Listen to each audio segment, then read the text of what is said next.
Mesdames, mademoiselles, messieurs, bienvenue à Metro News. Voici les principaux titres qui seront développés aujourd'hui.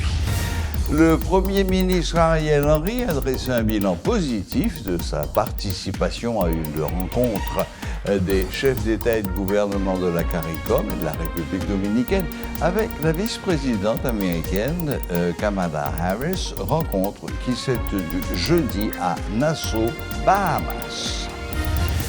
La vice-présidente Kamala Harris a rencontré jeudi le Premier ministre Philip Davis du Commonwealth des Bahamas à Nassau. La vice-présidente et le Premier ministre ont discuté de la crise sécuritaire et humanitaire en Haïti et des efforts en cours pour lutter contre le trafic d'armes à feu dans la région. La chef du bureau intégré des Nations Unies en Haïti, Maria Isabel Salvador, a réitéré la volonté de la communauté internationale d'aider Haïti à lutter contre le banditisme et notamment les gangs. Elle parle d'une force de police multinationale spécialisée et non d'une intervention militaire.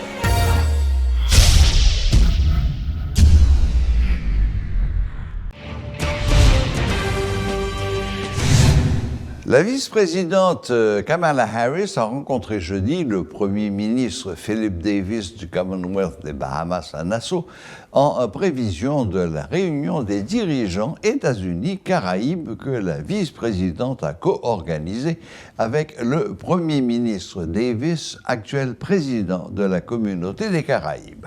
La vice-présidente et le Premier ministre ont discuté des efforts communs pour faire face à la crise climatique.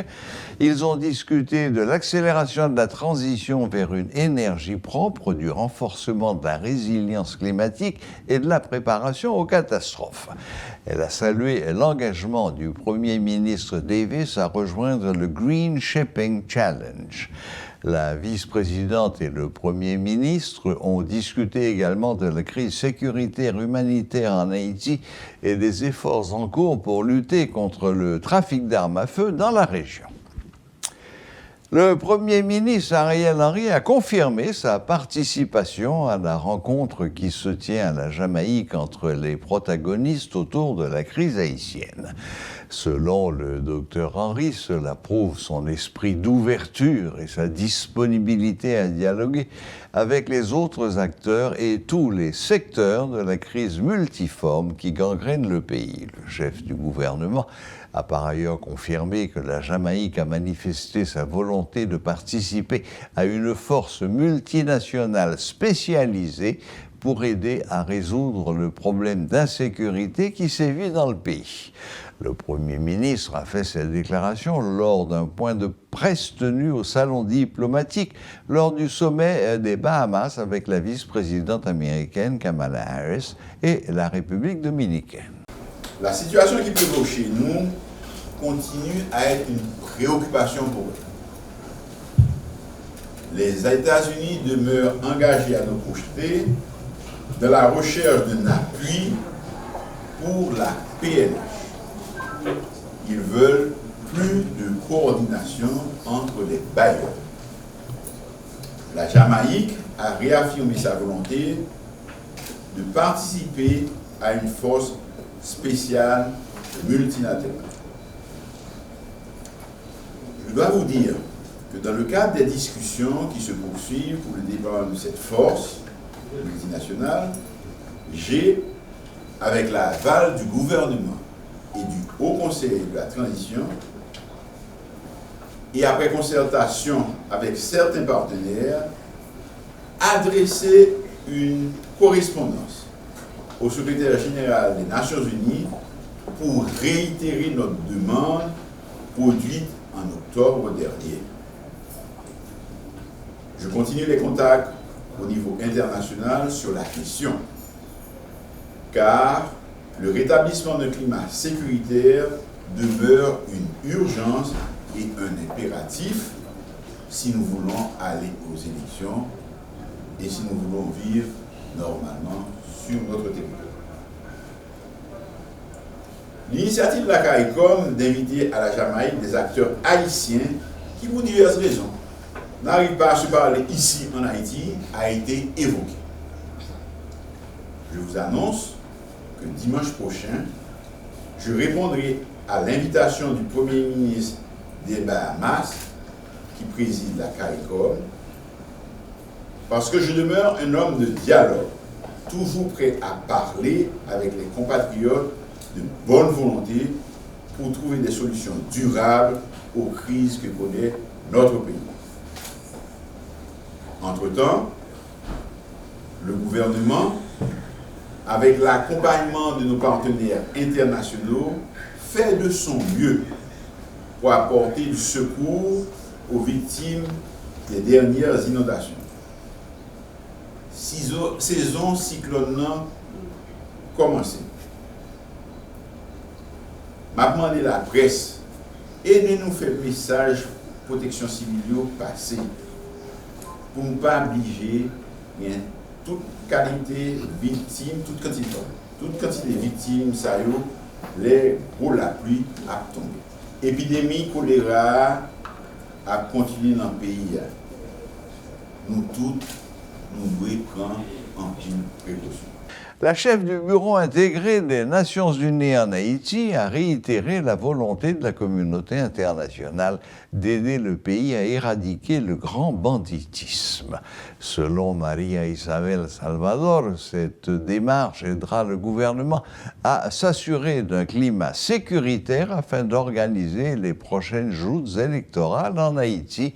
La diplomate a évoqué la possibilité de l'envoi d'une force de police multinationale spécialisée et non d'une intervention militaire. Concernant la rencontre entre les protagonistes qui se tiendra à la Jamaïque du 11 au 13 juin, la diplomate croit que toutes les discussions autour d'Haïti sont importantes, mais elle s'est montrée accrochée à l'accord du 21 décembre 2022 et ses missions, dont la mise en place du Haut Conseil de transition. Suivez les explications de la chef du Bureau intégré des Nations Unies en Haïti lors d'une rencontre avec la presse ce vendredi à l'hôtel Caribé. Ni le Premier ministre, ni le secrétaire général qui a insisté auprès du Conseil de sécurité des Nations Unies ont parlé d'une force d'intervention militaire sur le territoire d'Haïti. On a dit une force internationale spécialisée, c'est-à-dire que si ce qu'on veut, c'est aider au contrôle de l'insécurité, réduire l'insécurité, ça doit être une force spécialisée de police, n'est-ce pas? Pas militaire. Je ne crois pas. Éventuellement, mais ça, c'est pas à moi de le dire, n'est-ce pas? Ça, c'est pas une définition que moi, je dois la faire. Mais éventuellement, il y aurait peut-être un composant militaire au niveau de, par exemple, le contrôle des sites stratégiques comme les ports ou les aéroports. Mais ça sera un tout petit composant. Et je pense que ce qui est plus important, c'est une présence spécialisée des polices qui permettent à la police nationale haïtienne aussi de se dégager de certaines autres activités et que la police puisse se concentrer sur le contrôle des gangs, n'est-ce pas? Et donc, aussi, je pense que nous, en tant que... C'est pas nous, c'est cette force internationale qui viendra, va accompagner la police dans le contrôle de routes, par exemple, pour débloquer les routes, pour permettre la reprise du commerce et aussi de l'économie. Vous avez parlé aussi des élections et vous avez dit que c'est à chacun de jouer son rôle, notamment le gouvernement, Haïti, etc. En ce qui a trait d'abord au processus, mais aussi au calendrier à définir. Oui. Bon, finalement, c'est des décisions des autorités haïtiennes, tout ce qui a à voir avec les élections. Nous, comme j'avais dit tout à l'heure, on accompagne, on conseille, on fournit des éléments techniques, si vous voulez, des formations pour avancer sur les élections. Mais finalement, la décision pour le calendrier des élections, ça va correspondre au Conseil électoral provisoire. Une fois que ça soit établi, ça va aller vite. Hein? Donc pour moi, c'est très important que le gouvernement et le HCT puissent finaliser Ce procès est destiné, je pense qu'il s'agit de 9 membres du CEP. Conseil électoral provisoire. Et à ce moment-là, une fois établi, le CEP sera, lui, ou je ne sais pas si on dit comme ça, Oui. donc le CEP qui établira les calendriers et à ce moment-là, on pourra savoir quand est-ce que ces élections vont se tenir. Mais pour arriver à ça, il faut absolument que la situation de sécurité soit contrôlée, soit stabilisée, n'est-ce pas? Parce que sinon, il y aura toujours des questionnements au sujet de la validité de ces des élections-là. C'est inévitable. La mission, la Jamaïque, et cette rencontre autour de la crise haïtienne, entre les acteurs, quelle est la position du BINU là-dessus? Est-ce que ce qui va sortir de cette rencontre pourra avoir le bénéfice peut-être politique du BINU comme organe international appelé à accompagner Haïti sur le plan politique? Alors, je pense que bon, c'est toujours louable et c'est toujours, on doit toujours féliciter des initiatives d'autres pays, et dans ce cas-là de la CARICOM, pour parler de la situation d'Haïti. Mais moi, je pense que c'est important que dans tous les organes ou organismes régionaux, disons par exemple la CARICOM, la OEA, ou d'autres, on parle d'Haïti. Hein. Mais finalement, les décisions au sujet de ce qui va se passer, ça correspond aux Haïtiens, n'est-ce pas? C'est bien qu'on parle, qu'on soit attentif à ce qui arrive et qu'éventuellement on puisse contribuer d'une façon concrète à des discussions, n'est-ce pas? Mais finalement, pour nous, en tant que BINU, l'accord du 21 décembre continue d'être la base pour avancer. Et je pense que c'est clair qu'il y a eu des avances là-dessus. Vous vous rappelez, le 23 et 24 mai, il y a eu la table ronde convoquée par le HCT, le gouvernement aussi. Et je pense que ça a été très, très positif, non? Parce qu'on a vu une participation large d'acteurs. Il faut dire qu'il y aura toujours ceux qui s'opposent et ceux qui vont dire non, j'y vais pas parce que je suis pas d'accord. Mais on n'aura jamais 100% de consensus, n'est-ce pas? Ça va jamais arriver.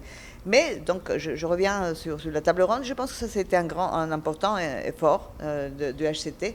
Les résultats sont intéressants. Cette déclaration est très intéressante parce qu'on a vu exactement les thèmes qui préoccupent aux acteurs du pays. Et donc, je pense qu'il faut avancer sur ces accords déjà établis. Et nous, en tant que BINU et Nations Unies, on travaille sur la base de cet accord.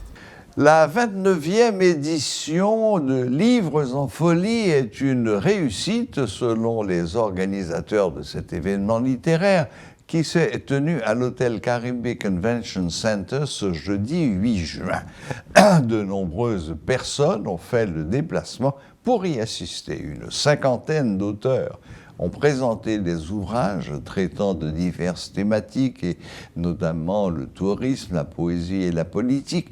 L'occasion également pour de jeunes auteurs de se faire connaître du grand public à travers cette édition dont l'ancien président, le général Prosper Avril, était l'invité d'honneur. Suivez ce reportage de Rudolf Pierre-Louis. Il y a 15 ans de cela, 2 entreprises privées, le journal Le Nouvelliste et la Unibank, se donnaient pour défi de stimuler la vente des ouvrages haïtiens. Leur démarche était simple, subventionner le prix des livres pour favoriser leur acquisition. À l'époque, ayant constaté le faible tirage des auteurs, le directeur du journal Le Nouvelliste, Max Chauvet, était persuadé qu'il y avait un marché plus important et qu'il fallait rendre le livre plus accessible. À la fin de la première édition, 500 livres étaient vendus. Des années ont passé et ce 8 juin 2023, le décor de Livres en folie a changé. Le public cible, c'est tout d'abord les professionnels du droit, et les étudiants en droit, les magistrats, les commissaires du gouvernement, les greffiers, et aussi tout citoyen haïtien qui veut connaître ses droits, particulièrement en matière pénale, parce qu'on peut être là à tout moment, il y a un problème, on vous arrête ou bien on vous met en garde à vue, on vous appelle, le juge vous demande qu'est-ce qui se passe, mais si dès le départ vous connaissez vos droits, je pense que ça peut être utile. C'est un ouvrage assez intéressant. On a été en décembre dernier dans la communauté haïtienne à West Palm Beach, ça a été bien accueilli et je pense qu'ici, là, on attend l'affluence des étudiants, l'affluence des magistrats, des commissaires du gouvernement et de tout Haïtien qui serait intéressé à pouvoir acheter cet ouvrage. Des milliers de visiteurs déferlent à l'hôtel Caribbean Convention Center qui accueille la 29e édition. Les plus grandes maisons d'édition du pays sont présentes. À la fois, en cette seule journée, il se vend pratiquement plus d'ouvrages que sur une période d'une année en Haïti. Une variété de sujets et je n'écris pas comme tout le monde. J'écris d'abord sous le coup de l'émotion. Ça veut dire qu'il y a quelque chose qui s'est passé, je me sens interpellé et je produis un ouvrage. Bon, j'ai écrit sur toutes sortes de sujets, et les récits de voyage, la culture et christianisme, les histoires contemporaines, notamment l'histoire de l'Église protestante. J'ai écrit sur la radiodiffusion. Et mon avant-dernier livre, comme vous le savez, c'était une sorte de recherche au niveau des intellectuels haïtiens pour savoir ce qu'ils pensaient de la crise. Et on avait découvert que le plus grand problème d'Haïti, c'était l'éducation. Donc si on investit dans l'éducation, on peut changer beaucoup de choses. Avec les années, Livre en Folie n'a cessé de se développer et a innové toujours dans le but d'apporter le livre à un plus grand nombre d'Haïtiens. Et sur le site de l'événement, Max Chauvet, visiblement satisfait, se dit fier d'avoir conservé une communion des bonnes volontés qui ont permis à cet événement de grandir et de se pérenniser. Ça fait 29e édition, nous faisons édition après tremblement de terre, nous toujours faisons édition, nous faisons après cyclone, nous faisons édition, nous cherchons à faire édition et population, même s'il y a insécurité, mais la recherche d'activités culturelles, d'activités ludiques pour permettre les pour on tire répit dans la qualité de stress que l'a subi. Il arrive aussi que ces jours-ci, une sorte de petit accalmie dans la zone Port-au-Prince, ce qui ne peut qu'être un bon signe pour le déroulement de la journée. Donc je crois qu'il y a une envie des gens de venir à des activités culturelles, de voir d'autres personnes et tout. Parce qu'il y a tout le monde enterré la caillou, il n'y a pas sorti, il n'y a pas vraiment. Livre en Folie a permis à de jeunes auteurs de se lancer tout en honorant d'autres qui sont reconnus pour la qualité de leur travail littéraire. Ainsi, cette foire au Nord un écrivain haïtien cette année, Prosper Avril. Au nord de l'insécurité, par exemple, ce n'est pas étalé les bonnes gens qui étaient morts, 1451 personnes qui étaient morts pendant une période, et que les gens ne peuvent pas jamais joindre qui est-ce qui t'a tué, et ils ne peuvent pas jamais aller derrière les pour juger dans le tribunal. Donc 1451 personnes sont morts comme poule. J'ai écrit ça en 2001. Et là-dedans, je ne suis pas content de mettre nos mounions. Je suis conseil sur qui ça peut faire pour te faire ça suspendre. Même moi, puisque ça vient plus grave, je pense que c'est lié au patli, livre noir et sécurité. Que méditer 3 fois déjà. Ça fait 3e fois que le livre ça est réédité. Donc, moi, je crois que c'est ça veut dire pour moi pour l'insécurité. Il faut que les livres écoulés à moi paraître avec l'armée d'Haïti et gloire et disgrâce. Dans le livre, ça montre toute faute la mais a été fait et qui raison gain tout pour même s'il te fait faute pour tourner avec pour aider la police là. Ne pas quitter la police là comme ça sans que le pas gon force pour leur problème pour venir secourir le tout. Parce que c'est l'armée pour aider la police. Il ne peut pas venir remplacer la police a plat, mais pour l'armée venir aider. Côté la police n'a pas qu'à entrer, l'armée a venu avec machine gonne l'entrée là. La foire a changé plusieurs fois de locaux en raison d'une affluence de plus en plus grande. Et aujourd'hui, entre-temps, elle a pris une dimension nationale en mettant les titres disponibles dans les villes de province à travers les bibliothèques nationales, les alliances françaises et sur le net. De l'avis de M. Chauvet, une telle activité est apte à faire parler d'Haïti autrement dans les médias internationaux. Aussi pense-t-il que les secteurs touristiques et culturels pourraient en profiter pour insérer cet événement dans leur calendrier d'activités afin de transmettre aux visiteurs une image positive du pays, une image différente de celle que l'on voit dans les médias étrangers. Le combat contre l'ignorance se dessine en filigrane d'un livre en folie par l'accès à la connaissance que donne cette foire. La 29e édition de la plus grande manifestation du livre en Haïti s'est déroulée à l'hôtel Caribbean Convention Center les 8 et 9 juin 2023. Selon les constats, le public est au rendez-vous, les auteurs sont au rendez-vous et de nombreuses personnalités politiques ont fait le déplacement afin de venir les encourager en achetant leurs différents ouvrages. Il est évident que cette année, l'invité d'honneur a fait des vagues sur les réseaux sociaux, mais de toute évidence, il a été maintenu. Prosper Avril est en fin de signature et de nombreux hauts gradés de l'armée d'Haïti ont répondu à l'appel afin de venir l'encourager. Il est vrai que nous sommes dans un contexte d'insécurité, mais par rapport à la façon dont le public a répondu à l'appel, il est évident que la valeur de la lecture, de la connaissance, de l'intelligence et notamment la valeur du livre en Haïti ne se brisera sous aucun prétexte, selon le président directeur général du journal Le Nouvelliste, Max Chauvet. Paul Léel et Rodolphe Pierre-Louis pour Télémétropole. Le 8 juin a marqué à la fois la journée internationale contre le travail des enfants et la journée nationale de l'enfance.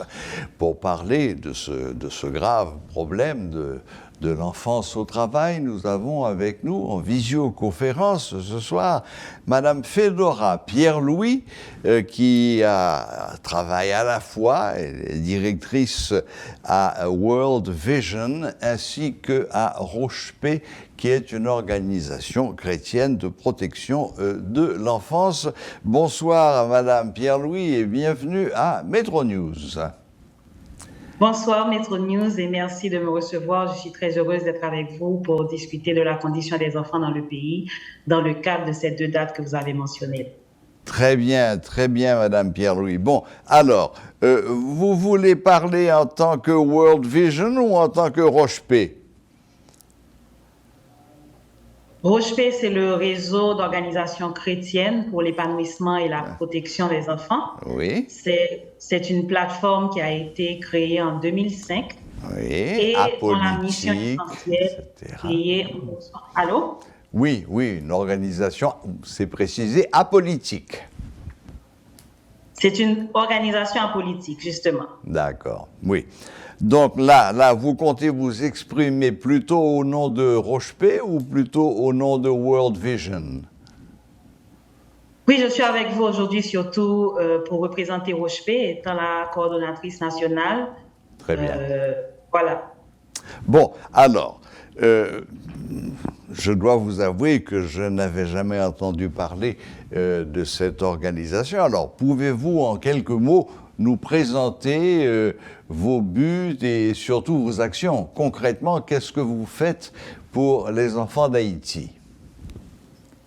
Voilà, Roche-P, c'est une organisation locale, comme vous avez mentionné, apolitique également, et qui consiste en un réseau de membres d'organisations chrétiennes qui œuvrent pour l'épanouissement et la protection des enfants en Haïti.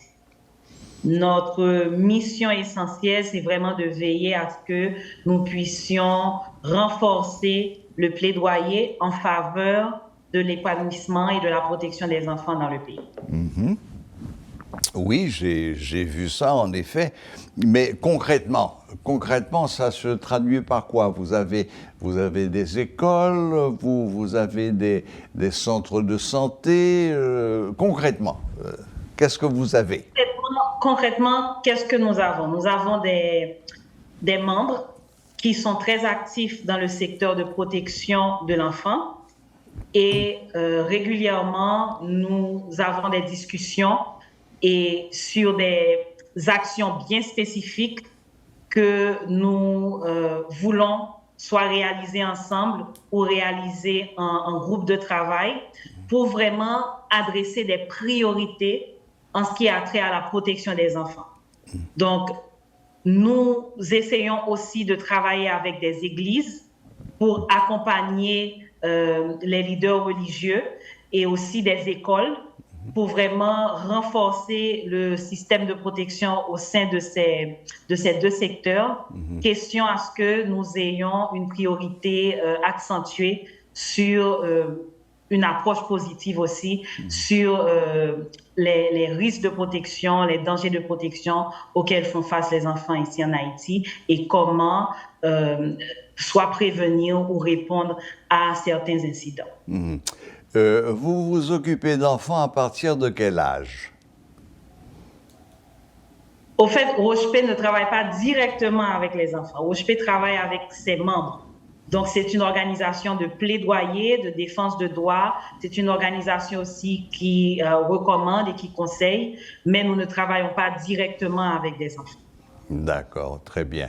Là, parce que vous avez derrière vous, là, une magnifique photo avec un sourire absolument éblouissant d'une petite jeune fille qui a l'air toute jeune.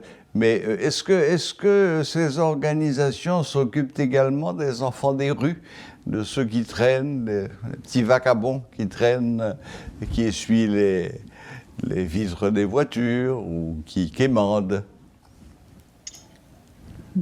Au sein de Roche-P, nous avons des organisations qui travaillent directement avec cette population. Donc, nous avons aussi des organisations qui travaillent dans les communautés marginalisées, des communautés vulnérables. Vous connaissez World Vision qui travaille dans plusieurs départements du pays. Il y a aussi Compassion. Je ne vais pas citer toutes les organisations pour ne pas faire de jaloux. Mais oui, nous avons des organisations des organisations membres alors qui se concentrent surtout sur des enfants qui vivent dans des conditions marginalisées et des conditions très vulnérables. Et donc, veut aussi saisir cette occasion de la Journée internationale contre le travail d'enfants et la Journée nationale de l'enfance pour vraiment sonner l'alarme et voir aussi si nous pouvons sensibiliser davantage sur ces conditions pénibles auxquelles font face les enfants en Haïti. Oui, vous venez de le dire rapidement en parlant de World Vision, votre action s'étend sur toute l'étendue du territoire. Vous êtes présent également dans les grandes villes de province, j'imagine. Vous parlez de World Vision? Vous avez parlé de World Vision et précisé que World Vision œuvrait également dans les villes de province. Est-ce que c'est le cas aussi pour Roche-P? Vous avez des antennes? Effectivement, Roche-P est sur tout le département. C'est une organisation c'est une plateforme alors qui travaille dans tous les départements. Donc, nous essayons encore d'agrandir le réseau de Roche-P. Et pour le moment, oui, nous avons quand même une couverture nationale. Je lis dans la présentation de Roche-P que vous cherchez à contribuer à la formation de générations d'hommes et de femmes intègres. C'est un programme extrêmement ambitieux. Comment est-ce qu'on crée quelqu'un d'intègre? Alors, ce qu'on essaie alors, c'est la vision de Roche-P, n'est-ce pas? Donc, c'est une ambition qui est réaliste. Si nous tous nous mettons nos efforts ensemble pour d'abord adresser les problématiques auxquelles font face les enfants.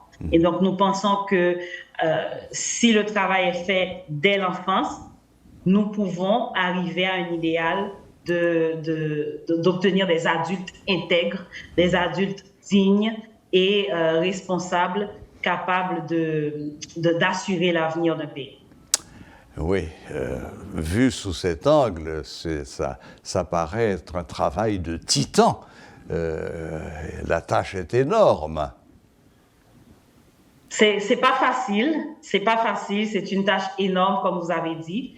Pour le moment, nous sommes 15 organisations membres et nous essayons d'avoir beaucoup plus de membres au sein de notre plateforme. Et donc, c'est vraiment l'occasion aussi de promouvoir le plan d'action de Roche-P et voir si on peut avoir un peu plus de support et des alliés à se joindre à nous pour arriver à ce résultat, à cet idéal. Vous avez parlé d'organisations chrétiennes. Est-ce que sous le vocable chrétien, vous voulez dire par là catholiques et protestants ou bien uniquement protestants? Chrétien, c'est catholique, c'est protestant. Donc, on est assez large. Très bien, très bien. Oui, parce qu'on sait que les églises protestantes, en particulier les évangélistes, sont extrêmement agressifs et actifs, non seulement en Haïti, mais un peu partout dans le monde. D'accord. Bon, eh bien, écoutez, Madame Pierre-Louis, bon, j'imagine que tout cela doit quand même coûter de l'argent. Comment est-ce que vous vous en sortez sur le plan financier? Là, c'est pas facile. C'est surtout une approche de collecte de fonds qui se fait au sein du réseau. Mais je ne sais pas si on va mettre l'emphase surtout sur les 2 journées que vous avez mentionnées tout à l'heure pour qu'on puisse vraiment profiter de cette opportunité et voir si on peut sensibiliser davantage sur les priorités et les conditions de vie des enfants en Haïti. Waouh, j'avoue que je reste presque sans voix, tant j'imagine que la tâche est immense, vaste, parce que là, nous parlons quand même d'une population de millions d'individus qui sont concernés. C'est exact. C'est exact. Waouh. Bon, ben écoutez, Madame Pierre-Louis, si vous souhaitez dire quelques mots en guise de conclusion, je vous cède volontiers le micro et vous avez quelques instants pour conclure ou lancer un appel, comme vous le souhaitez. Oui, d'abord, rapidement, donner un tableau assez pénible, comme j'ai dit tout à l'heure. La condition des enfants vivant en Haïti est profondément préoccupante et nécessite une action urgente pour faire face aux défis auxquels ils sont confrontés. Malheureusement, comme vous le savez bien, la situation de ces enfants est marquée par une série de problèmes sociopolitiques qui affectent le bien-être de ces enfants et leur développement. Donc, Roche-P veut vraiment renforcer la sensibilisation et informer aussi sur les problèmes auxquels font face les enfants. D'abord, l'accès à l'éducation, qui est une préoccupation majeure. Ensuite, nous avons la malnutrition qui demeure un problème persistant et les services de santé dans les quartiers marginalisés, dans les communautés vulnérables, qui sont souvent insuffisants. Et puis, la vulnérabilité des enfants qui se voit exacerbée parce qu'ils sont témoins et certaines fois victimes de violence. Vous voyez, il y a aussi les enfants qui vivent constamment dans l'exploitation, les abus, donc qui sont liés à leur situation de reste avec. Donc, c'est extrêmement important pour nous aujourd'hui de reconnaître ces défis complexes et interconnectés et vraiment pour les relever, avoir une approche nationale, une approche globale même pour combiner les interventions des différents membres de Roche-P, mais aussi des alliés, des supporters pour vraiment adresser ces problèmes de façon pratique et précise. Eh bien, nous allons conclure sur ces paroles d'espoir. Madame Fedora Pierre-Louis, d'abord, compliment pour votre travail. C'est une noble tâche que de s'occuper des enfants en difficulté, des enfants déshérités. Nous l'avons dit et répété, la tâche est immense. Le nombre de gens concernés se compte par millions. Bon, j'imagine que vous lancez un appel également à toute autre organisation qui ne vous aurait pas encore rejoint, de se joindre à vous de façon à accroître le réseau, à le rendre plus performant. Bien, écoutez, je ne peux que vous souhaiter bonne chance et bon courage, surtout dans cette noble tâche que vous accomplissez quotidiennement. Madame Fedora Pierre-Louis, merci infiniment de vous être rendue disponible pour nous pendant quelques minutes sur Metro News. Bon courage et à bientôt. Merci beaucoup et à très bientôt.